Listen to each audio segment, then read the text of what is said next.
ভাত খেয়েছো মধু? এই তো সবেমাত্র খেলাম, তুমি খেয়েছো? আমার আর খাওয়া, তোমায় না দেখতে পারলে আমার চোখে একদম ঘুমও আসে না, মুখে খাওয়াও আসে না, আর হাগু করতে গেলে হাগুও আসে না। কি বলো? হ্যাঁ গো, তোমায় কি ভালোবাসি আমি মুখ ফুটে বলতে পারছি না গো। হ্যাঁ বাবা, জানি তুমি আমায় খুব ভালোবাসো। আর কটা দিনই তো, তারপরেই তো আমি তোমার কাছেই থাকবো। বিয়ের দিনটা কাছাকাছি আসছেই না, যত দেখছি তত মনে হচ্ছে দূরে চলে যাচ্ছে। আরে বাবা, ওরকম করো না, আর সপ্তাহখানি কি তো আছে। বলছি কি, হ্যাঁ এখন একটু আসবো তোমাদের বাড়িতে, তোমার একটু দেখতে। পাগল নাকি তুমি? হ্যাঁ, লোকজন কি বলবে? হ্যাঁ, বিয়ে হলো না তার আগে রোজ দিন জামাই বাড়িতে আসে, বাজে কথা না? এই একটুখানি তোমার দেখে চলে আসবো। না বাবা না, এখন আসার দরকার নেই। বলছি তাহলে তুমি এক কাজ করো, জানলাটা খুলে বসো, আমি ওই দূর থেকে তোমায় দেখবো। সত্যি তুমি একটা পাগল। না না, আমি দূর থেকে দেখবো। আসো আসো, বাড়িতে আসো, মাকে বলছি। আচ্ছা ঠিক আছে, আমি এক্ষুনি আসছি। Thank you thank you thank you. হয়েছে হয়েছে, এখন তুমি আসো তাড়াতাড়ি। এই তো 5 থেকে 7 মিনিটের ভিতরে তোমার বাড়ির সামনে, অপেক্ষা করো আমার। আচ্ছা। একটু সময় মধুর সাথে কথা না বললে, হ্যাঁ একটু সময় না দেখতে পারলে ভালোই লাগে না। এই না, তোর গু পরিষ্কার করা। আবার মনে হয় শালা বুড়ো শালা আইছে, ও যখনই আসে একটা না একটা নেটা নিয়ে আসে। এখন আবার কি জন্য আসছে তা কে জানে। এখন আমি মধুদের বাড়ি যাব, এখন যদি বলে কোথাও যাতি, বলবো কি আমার পেটে ব্যথা হয়েছে। এই ঘরে আছিস কিনা? হ্যাঁ ঘরে আছি, ভিতরে আসেন। তখন তো ডাকছি, কানে শুনিস না নাকি? না না, ওই আমার একটু পেট ব্যথা করছিল তো, তাই আর কি, একটু ওই কাপটি মারিছিলাম। নাকি ফোনে কথা বলছিলি? দোষ, কি যে বলেন আপনি, সবসময় কি ফোনে কথা বলা যায়? সত্যি করে বল, তুই ফোন ছাড়া থাকতে পারিস না এক মিনিটও? আমি জানি না, ওই এতক্ষণ মনে হয় তুই ওই মধুর সাথে কথা বলছিলি। আরে না না ঘটক মশাই, আপনার বোধহয় কোথাও ভুল হচ্ছে। সত্যি করে বল। হ্যাঁ বাবা, সত্যি বলছি, আমি কারোর সাথে কথা বলছিলাম না। তাহলে তুই ওই মধুর দিব্যি খেয়ে বল। এই দেখো, এই একটু আগে মধুর সাথে কথা বলছিলাম, কিন্তু এখনই বলিনি। আমি এখনের কথাই বলতে বলেছি, মধুর দিব্যি খাই বল যে তুই মধুর সাথে কথা বলছিলি না। ওইসব কথা ছাড়েন তো, বলেন কি হয়েছে। চল চল তাড়াতাড়ি চল, রেডি হ। কোথায় যাব? ওই তো পাইলে শ্বশুর বাড়ি যেতে হবে, ওখান থেকে ফোন করেছে, আজকে মিটিং হবে। বলছি আমার তো পেটে বিশাল ব্যথা করতেছে। আবার মিথ্যা কথা বলতেছিস? সত্যি বলছি, পেটে ব্যথা করছে। ঠিক আছে, তোর আমি নিচ্ছি না। ঠিক আছে, আপনি সাবধানে যান। কথা আমার এখনো শেষ হয়নি। বল, আমি যদি মিথ্যে কথা বলি তাহলে আমার আর মধুর বিয়ে জীবনে কোনোদিন হবে না, সারা জীবন আমি এইরকম আইবুড়ো থেকে যাব। বল। হ্যাঁ দেখিছেন, আপনি কি যে আর একটা কথা বলেন না, আমার না ভয় লাগে। না না, সত্যি যদি তোর পেট ব্যথা করে তা তোর বলতে অসুবিধা কি? মানে এই গ্যাসের ব্যথা তো থাকে থাকে করে, থাকে থাকে করে না। এখন আমি যদি বলিয়ে ফেলাই, তারপর যদি আবার কোনো ঘটনা ঘটে যায়, এমনিতে অনেক কষ্ট করে এই মধুর সাথে আমাদের বিয়ের আর কি সংযোগটা ঘটিছে, এখন যদি ক্যান্সেল হয়ে যায়, তাহলে তো সারা জীবন নিজের আমি মাফ করতে পারবো না। ঘন কথা না বলে রেডি হ, আপনার সাথে আর কি মিথ্যে কথা বলবো। সবই যখন ধরা খাইয়ে গেছি, তখন সত্যি করেই বলি। এখন আর কি মধুর সাথে একটু দেখা করতে যাব, এই কেবল ফোনে কথা হলো, ও কেবল রাজি হলো। এখন আপনি যদি ডেকে নিয়ে যান, তাহলে কি করে কি হবে বলেন? ঘন কথা বলিস না। হ্যাঁ হ্যাঁ, আর 1 সপ্তাহ পরে বিয়ে, তারপরে সারা জীবন সামনে বসায় রাখি দেখবি, বুঝতে পারিস? তখন আবার অধৈর্য হয়ে না যায়। কি যে বলেন, হ্যাঁ ওইরকম সুন্দর মেয়েরে কোনোদিন অধৈর্য হয়? সে সময় আসলে জানতে পারবি। বলছি চল চল, এখন এই ঝামেলাটা মিটাই আসি। বলছি মধু যদি বলে যে কথা দিয়ে কথা রাখলে না, ও ফোন ধরাই দে, আমি ও সেটেলমেন্ট করে দিচ্ছি। আর যদি রাগ করে, ও আগলা নাকি? আমি হচ্ছে তোদের ঘটক, এখনো বিয়ে হয়নি, বিয়ে পুরোপুরি আমার হাতে। বেশি তছনছ করবি না, একদম বিয়ের কাজ ভেঙে দেবো, তখন দেখবি কেমন লাগে। আরে কে বলিস আমি যাবো না, এক্ষুনি রেডি হয়ে আসছি, আপনি 1 মিনিট দাঁড়ান। দাঁড়ানোর সময় নেই, তাহলে আর কোনো রেডি হওয়ার দরকার নেই, চলেন। ব্যাগপত্র কিছু নিবি না? ও কিচ্ছুর দরকার নেই, এতেই কাজ চলে যাবে, দেখিস। না না, বেশি গরম হলেই তোমার ওই বিয়ের বাড়িতে একটা লুঙ্গি চাই দিয়ে নে, বাস। লুঙ্গি মুড়ি দিয়ে সব কাজ সেরে ফেলবানি। কোনো কথা বলিস না, চল। চলেন। বুড়োটা এখন এত জ্বালান জ্বালাচ্ছে, বিয়ের পর আবার জ্বালাবে না তো? যদি না কথা শুনি, কেন বললো তোর বউ কাড়ি নিয়ে যাব। এই শালা ঘটকদের থ্রুতে বিয়ে করলি এই ঝামেলা হয়। কিছু বলছিস নাকি রে? কই না তো, চলেন চলেন। বলছি ম্যাডাম, আপনার মনে হয় এবার আর হেমেলে হওয়া হবে না। সকালে সকালে বুঝি আর কি করছেন? হ্যাঁ আর কি না, ঠিকই বলছি। কি বলতে চাইছেন না একদম সোজা মুখে বলেন। রাখবেন না রাখবেন না, রাখলে আপনারই লস, রাগার কথা তো আমাদের। কিসের জন্য? আমি কি অপরাধ করেছি যে তোমরা রাখবে আমার পরে? বলছি ম্যাডাম, এতক্ষণ বড় সম্মান দিয়ে কথা বলছিলাম, এখন আর সম্মান দেবো না কিন্তু, হাতে হাত করি পরিয়ে টানতে টানতে নিয়ে যাব। মানে কি কথা বলছেন আপনি? আমরা সব জেনে গেছি, আপনি যে আপনার ছেলেকে, আপনার স্বামীকে কেমিক্যাল খাইয়ে প্যারালাইসিস করে রেখেছেন, সে সব প্রমাণপত্র আমরা পেয়ে গেছি। মানে কি বলতে চাইছেন? আমি আমার স্বামীকে প্যারালাইসিস ফেলিয়েছি? হ্যাঁ। ও মা গো, এ কোন দুনিয়ায় এসে পড়লাম? হ্যাঁ, আমার স্বামীর জন্য আমি এত উপবাস করছি, এত মন্দিরে যাচ্ছি, যে আমার স্বামীটা যাতে ঠিক হয়ে যায়, তাড়াতাড়ি ভালো হয়ে যায়। হ্যাঁ, তা না, আমার স্বামীর কথা হ্যাঁ আমার দোষ দিয়ে দিচ্ছে। ন্যাকামো কান্না কানবেন না, আমাদের কাছে যথেষ্ট প্রমাণপত্র আছে। ছি ছি ছি, দারোগাবাবু এরকম কথা বলতে পারলেন? কি ভালোবাসি, এক মুহূর্ত আমার স্বামীকে ছাড়া থাকতে পারি না। সকালে একবেলা না খেয়ে থাকি, যে বরটা আমার না খেয়ে আছে তার জন্য। এখন জীবন রক্ষার জন্য বিকেলবেলা অল্প করে সাবু দিয়ে কলা দিয়ে খাই, হ্যাঁ, যাতে আমার স্বামীর মঙ্গল কামনা করার জন্য আমি সারাক্ষণ উপবাস করে থাকি। আর এই কথা বলতে পারলেন যে আমি আমার নিজের হাতে আমার স্বামীর কেমিক্যাল খাওয়াই, প্যারালাইসিস ফেলাই রাখিছি। আর উপরে তো আমার ছেলে, হ্যাঁ, মানুষ জন্মান্তর মানে কামনা বাসনা করে ছেলে মেয়ের মুখ দেখে, আর তারা আমি নিজের হাতে এরকম কথা আপনি বলতে পারলেন? আপনার বিবেকে বাঁধলো না? তোমার কাছে যে তোমার ওই উকিল থাকে সেই বলিছে। ও খাই পড়ার কথা বাদ দেন, ও হচ্ছে শালা ঘুষখোর উকিল। যেখানে পয়সা পায় সেখানে ও জবাব দেয়। আমার মনে হয় নারকেল বেগমের সাথে ওই একত্র হয়ে আমার প্রতি মিথ্যে দুঃসংবাদ দিচ্ছে। না না না না, ওকে যাইয়ে বেতের বাড়ি একদম সর্ষের তেল মাখায় দিছি, ঝপাঝপ করে সব কথা বলিয়ে দিছে। এখন এসব কথা বলি তো কাজ হবে না। আপনার কাছে কি প্রমাণ আছে? লিখিত কোনো প্রমাণ আছে? লিখিত প্রমাণ কি? তোমার অ্যাসিস্ট্যান্ট তোমার সম্পর্কে সবকিছু ঢাল করে বলিয়ে দিচ্ছে। হ্যাঁ, তাহলে এর থেকে আর বড় প্রমাণ কিসের দরকার? শোনো, কোর্ট আদালত এইসব মুখির কথাই মানে না, প্রমাণ দরকার। হ্যাঁ, হতেও তো পারে এখন নারকেল বেগমের সাথে ও যোগাযোগ করে নারকেল বেগম বলিছে হয়তো তোর 5 লাখ টাকা দেবো, এর নামে নিন্দামন্দ কথা বল। এখন বলতেই পারে, সেসব তো আমি বিশ্বাস করবো না। আমার স্বামী বলুক, আমার ছেলে বলুক, হ্যাঁ, তখন যাই বিশ্বাস হবে না। আমি ওইসব আজে বাজে বাইরের লোকের কথা বিশ্বাস করবো কেন? তারে চাকরিতে রাখিছি, সে এখন আমার ভালো চায় না, মিথ্যে কথা বলে আমার নামে অপবাদ দিতেই পারে। ওর কথা কেউ মানবে না, আমিও মানবো না, কোর্টও মানবে না। আর বাবু, তোমরা কিরকম দারোগা বাবু হয়েছে বলো দেখি? কেন, কি হয়েছে? ওইসব হাবি জাবি লোকের কথা শুনে তুমি আমারে এইসব বদনাম করছো। আমি কিন্তু এখনই এই পত্রকার ডেকে কিন্তু আপনাদের নামে এইসব উল্টোপাল্টা বলে কিন্তু একদম এখান থেকে চিরজীবনের মতন ট্রান্সফার করাই দেবো।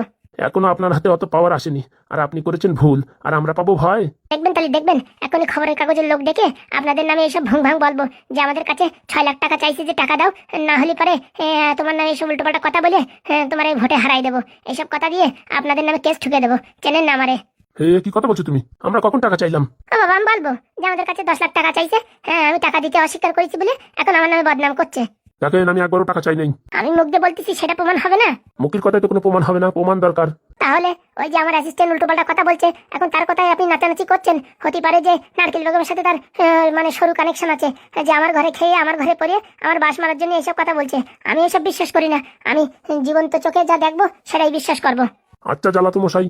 আচ্ছা জ্বালা না, আমি এখনই এই খবরের কাগজের লোক ডাকছি, দাঁড়ান। তারপরে আপনাদের সামনেই একদম সবকিছু বক্তব্য দিয়ে সোশ্যাল মিডিয়ায় ছেড়ে দেবো, আর খবরের কাগজে ছেড়ে দেবো। তারপর দেখছি আপনাদের চাকরি কোথায় থাকে। আরে ম্যাডাম, ও চাকরি বাকরির কথা বলছেন কেন? দেখিস কি কথা বলছে? বলছি দারোগাবু, ইনি এখন এমএলএর পর্যায়ে আছে, ইনার কথা সব লোক মানবে। যদি আমাদের নামে এইসব উল্টোপাল্টা বলে না, আমাদের এমনিতেও আগে থেকে কেস খাওয়া কেস আছে, যে পয়সা নিয়ে ধরা পড়েছি। এখন যদি এই কেসে ফাঁসি যাই না, সত্যি আমাদের বিশাল দূরে ট্রান্সফার হয়ে যাবে, নয়তো কারণ 6 মাসের জন্য সাসপেন্ড করে দিল।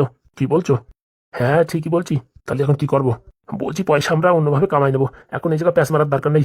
চলেন দেখি, চলেন। হ্যাঁ, আগে চাকরি বাঁচায়, তারপর টাকা। বলছি আপনি কিন্তু কাজটা ভালো করলেন না, শুধু শুধু আমাদের নামে উল্টোপাল্টা দোষ দিচ্ছেন। আপনারা যেমন এসে আমার নামে উল্টোপাল্টা দোষ দিচ্ছেন, তেমনি আমি উল্টোপাল্টা দোষ দিচ্ছি, বুঝতে পেরেছেন? আমার সাথে ফাজলামি করবেন না, এমন কিছু ঝুলিয়ে দেবো না, চাকরি তো যাবেই। আর সারা জীবন ওই অন্ধ কুটিরে বসে মানে এই যে মশা মারতে হবে, মনে রাখবেন। কি কথা বলছেন? তখন থেকে ভয় দিচ্ছেন। বলছি কি কেস দেবেন শুনি? বলবো, আমি সবাইকে বলবো যে আমার বাড়ি এসে 10 লক্ষ টাকা চাইছে, আমি টাকা না দিতে আমার গায়ে হাত তুলেছে, এমন এমন বাজে বাজে কথা বলেছে, সেগুলো আমি সমাজের মুখে বলতে পারবো না। কি কথা বলছেন? ওরকম বলবেন না। ওই শোনেন, যতই স্বপ্ন দেখেন যে নারকেল বেগম এমএলএ হবে, কোনোদিন হবে না। হবো হচ্ছে আমি, বুঝতে পারছেন? আর আমার সাথে বেশি ফাজলামিতে করবেন না, চাকরি তো যাবেই, তারপরে মান সম্মান নিয়ে টানা হেঁচড়া পড়ে যাবে, বুঝতে পেরেছেন? আপনারা যে রাস্তায় চলেন না, আমি সে রাস্তায় পাও দিই না। বলছি কি, থাক থাক, আর বেশি নড়াচড়ার দরকার নেই, যেরকম আছে সেরকমই থাক। আমার স্বামী, আমার ছেলে, আমাদের কোনো গা ব্যথা নাই, হ্যাঁ? আর তোমাদের গা ব্যথা উঠে এসে আমি জানি না, সব পয়সা খাওয়ার জন্য ওই সব নারকেল বেগমের উস্কারায় হ্যাঁ তোমরা চলছো, আমি বুঝি না নাকি? বলছি এই কথা এখানেই থাক, বেশি নাড়াচড়ার দরকার নেই। হ্যাঁ, ভালো যদি চান বলে দিচ্ছি, আমার পিছনে লাগতে আসবেন না, নাহলে এমন অন্ধকার দেখাই দেবো, ছেলেমেয়ের ভবিষ্যৎও একদম অন্ধকার হয়ে যাবে। লজ্জায় ছেলে মেয়ে স্কুলে যেতে পারবে না, মনে রাখবেন যে তার বাবা কি চরিত্রহীনের কাজ করেছে। বলছি ম্যাডাম, আর কথা বাড়ানোর দরকার নেই, আমরা চলে যাচ্ছি। যে কথাগুলো বললাম মাথায় রাখবেন। আর আপনারা ভাবছেন যে আমি আমার স্বামীকে কেমিক্যাল খাওয়াইয়ে প্যারালাইসিস ফেলাইছি, আর যদি কথাটা সত্যিও হয়, তাহলেই ভাবেন যে নিজের স্বামীরই ছাড়ে না, সে কি আপনাদের ছাড়বে? ঠিকই বলেছে স্যার। বলছি কি আমরা আসি? চলো চলো, মহিলা বেশি সুবিধার না, টাকা পয়সা তো দূরের কথা, আমাদের চাকরি নিয়ে টানাটানি, শুধু চাকরি না, মান সম্মান নিয়েও টানাটানি। যার ব্যাপার তারা বুঝে বেড়াকে, আমাদের এসব দরকার নেই। চলো, নিজে বাঁচি তারপরে বাপের নাম। যেরকম ভাবিছিলাম মহিলা সেরকম না, এ তো দেখি চরম ডেঞ্জার। এ দেখি নারকেল বেগম একটু খতরনাক। আমার সাথে ফাজলামি মারাও, হ্যাঁ? অত খায় না। কটকটি, খুব সুন্দর খুব সুন্দর। বলছি কেমন অভিনয় করলাম? একদম 100-এ 100। তোমার কথাগুলো পাতিয়ে পাতিয়ে একদম বলে দিয়েছি। ভয় পেয়ে বাড়ির থেকে চলে গেছে, টাকাও লাগেনি আর দোষও ঘাড়ে আসেনি। বলছি ছেলেটাকে শুধু শুধু হসপিটালে পাঠালাম, বাড়ি থাকলেও কোনো সমস্যা হতো না। বলছি ম্যাডাম, সবসময় হাতে একটা প্ল্যান এক্সট্রা থাকার দরকার। এই প্ল্যান নিয়ে যদি কাজ না করতো তখন প্ল্যান বি দিয়ে কাজ চালিয়ে দিতাম। সত্যি বাবা, তোমার যা বুদ্ধি না, তুমি ওই হাই স্কুলের প্রফেসর হয়ে যাও। আর বলবেন না, প্রফেসরের কথা ছাড়েন, আমার ঠাকুমারে না দেখলে না আমার জীবন কিরকম কেঁদে যাচ্ছে। তুমি টেনশন করো না, আজকে আমি বাইরে থেকে লোক এনে তোমার ঠাকুমারে খোঁজার ব্যবস্থা করছি। সত্যি ম্যাডাম, আপনার মতন মানুষ হয় না, একদম ঝপাত করে কাজ করে দিচ্ছেন আমার। তুমি দেখো, হ্যাঁ 1-2 দিনের ভিতরেই তোমার ঠাকুমা তোমার সামনে হবে। Thank you madam, thank you. আর শোনো, আমার ছেড়ে কোথাও যেও না। নারকেল বেগম যে টাকা তোমার দেবে বলিছে তার থেকে বেশি দেবো। না না, আমি তো টাকার জন্য কাজ করি না ম্যাডাম, আমি আমার সম্মান যেখানে পাই সেখানেই কাজ করি, যেখানে সম্মান নেই সেখানে আমি কাজ করি না। সম্মান তোমরা এমন দেবো না, রাজমুকুট পরিয়ে রাখবো। সত্যি ম্যাডাম, আপনার সাথে কথা বলে খুব ভালো লাগলো। আগে যে আপনি কটর কটর করতেন না, তখন না আমার মনে হতো আপনি বিশাল ডেঞ্জার। আসলে আমি ডেঞ্জারই, যার কাছে ডেঞ্জার তার কাছে ডেঞ্জার, যার কাছে ভালো তার কাছে একদম মধুর মতন ভালো। Thank you madam, thank you. আমার ঠাকুমাকে এত শিগগির খোঁজার জন্য, অ্যাকশন নেওয়ার জন্য। চাপ নিও না তুমি, এখন আমি লোক জোগাড় করছি। হ্যাঁ আচ্ছা। বলছি যাও, খাওয়া দাওয়া করে আসো, ভালো করে বিরিয়ানি রান্না করে দিয়েছি, ওখান থেকে খেয়ে নাও। হ্যাঁ আচ্ছা ম্যাডাম। আপনি খাবেন না? খাবো খাবো। দরজার পাশ থেকে সবই শুনলাম। দারোগা বাবুকে এমন টাইট দিয়েছেন না, আমার তো মানে 2-3 দিন ঘুমই হবে না। ওনাদের ওরকমই করা দরকার। এর আগে আমাদের কাছ থেকে অনেক টাকা নিছে, কিন্তু আমার স্বামী কিচ্ছু বলে না, বলে আমরা খাচ্ছি ওরা একটু খাক। কিন্তু বাবা, তোমার ট্যালেন্ট অন্যরকম, পয়সা ছাড়াই কাজ। ওই আর কি, এতদিন পর্যন্ত যত কাজ করিয়েছি পয়সা দিয়ে কাজ করিয়েছি, এই প্রথমবার দেখলাম পয়সা ছাড়াও কাজ হয়। মানুষের যেখানে কমজোরি সেখানে আঘাত করলেই কাজ হয় ম্যাডাম, চাপ নেবেন না।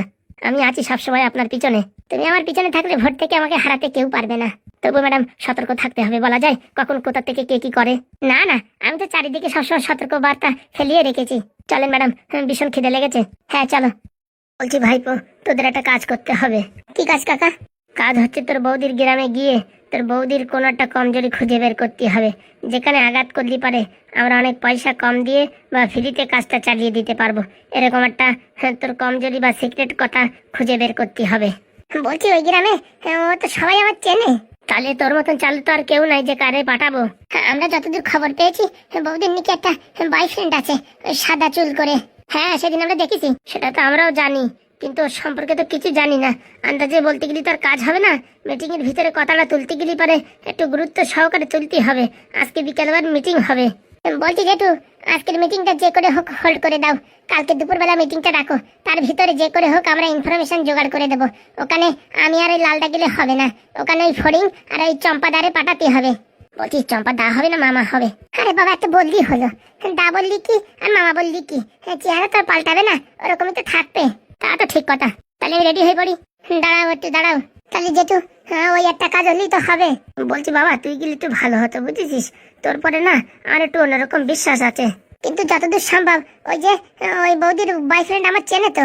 আরে চিনুকা যা করুক, ওখানে যাই তো আমরা হরিসভা দেবো না? মোটামুটি ঘটনাটা জানতে পারলি তারপরে যে যা করে করুক। মারধরের ভয় পাচ্ছিস নাকি আবার? আমাদের মারবে? পৃথিবীর বুকে এরকম কোনো অস্ত্র ধাতু তৈরি হয়নি যে লাল ব্যাটারি আর নেদন আর এই ফড়িং এর গায়ে টাচ করবে। অত বড় কথা না বলে তাড়াতাড়ি যা, সময় হাতে কম। এখনই ওর দাদু চলে আসলো বলে। চলে আসে তো ভালো, আমাদের তো বেশি লোক চেনে না, ওই বুড়োটাই চেনে। বুড়োটা যদি এদিকে থাকে তখন ওইদিকে আমাদের কাজ করতে সুবিধা হবে। একদম খুব তাড়াতাড়ি কাজ করতে হবে। বুড়োরে একদিনতে 2 দিনের বেশি রাখা যাবে না। সে হচ্ছে একটা ওই মানুষ, ওই গরুর যেমন দালাল তেমন হচ্ছে বিয়ে দেওয়া দালাল, বুঝতে পারিস তো? তাই ও মালটা বেশিক্ষণ থাকবে না, যতক্ষণ থাকবে তার ভিতরে ওই দিক দিয়ে কাজ করে বেরোয় আসতে হবে। ও নিয়ে তুমি টেনশন করো না, আমরাই যাবো, বিকেলের ভিতরে কাজ কমপ্লিট হয়ে যাবে, আমাদের দৃঢ় বিশ্বাস এবং আশা ভরসা। তাই যেন হয় রে বাবা, তাই যেন হয়। বাবা তুই এখন পাদুর সম্বল, তুই পারবি পাদুর মান সম্মানটা বাঁচাতে, এবং এত কষ্ট করা টাকা যাতে খালি খালি চলে না যায়। তুই পারবি বাবা নাদন, তুই পারবি, তুই চেষ্টা কর। বলছি বাবা পাদু, তুই তোর বাবার মান সম্মানটা রাখিস বাবা, তোর বাবার মান সম্মানটা রাখিস।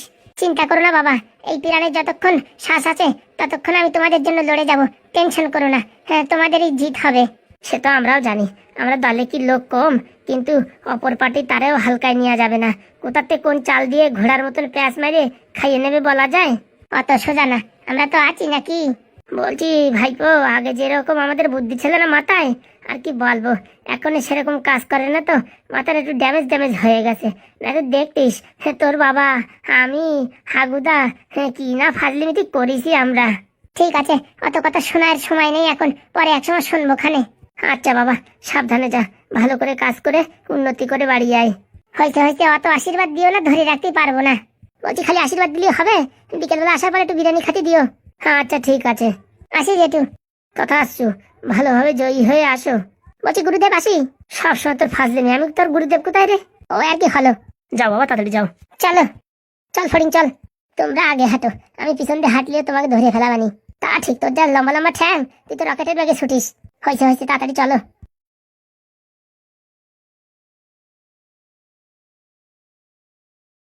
ভাগ্যিস নেদন ছিল এখনে, নাহলে এই কেসটা আমরা হ্যান্ডেল করতে পারতাম না। তা ঠিক বলেছিস ভাই, তা ঠিক বলেছিস। ঢেউনা বিয়ে না